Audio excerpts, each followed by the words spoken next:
Hey there, everybody. Welcome to another edition of Morning Manna. Today we're starting out a series where we're learning lessons from the life of Samuel.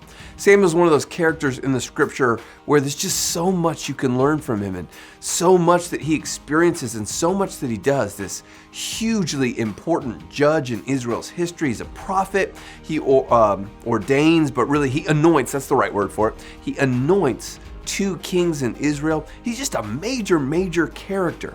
And so I want to look at some lessons from his life. And the first lesson is actually not even from Samuel's life. Samuel is the result, but this lesson is from the life of his mom. Her name is Hannah. And she has a husband. His name is Elkanah. And she is without children. She's barren. And this causes so much turmoil in her, particularly in a time where her identity is really built in the children that she has and the heritage that comes from children. And so right at the beginning of 1 Samuel, really in 1 Samuel chapter 1 and 2, we'll see this story.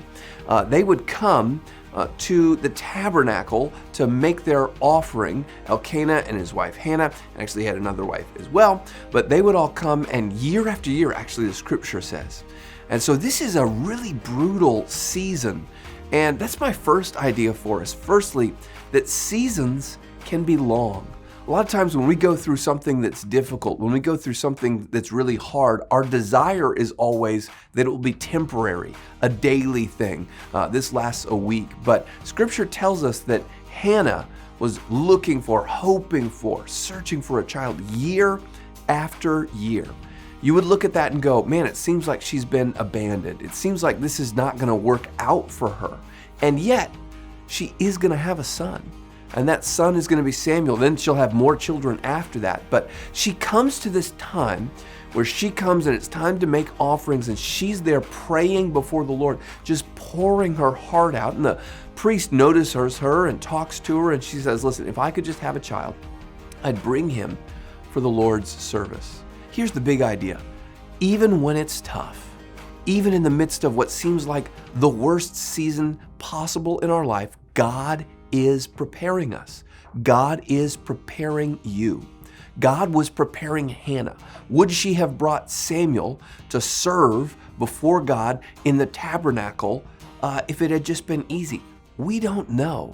The truth is, God had her and her heart in just the right spot to be able to bring a guy who's going to have a huge destiny, who's God is going to use in such powerful ways.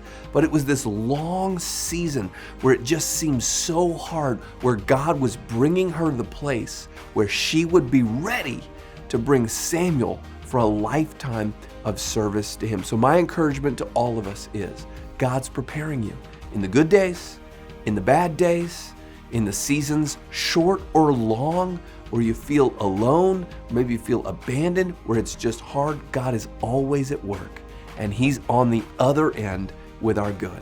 God bless you, Manna Church.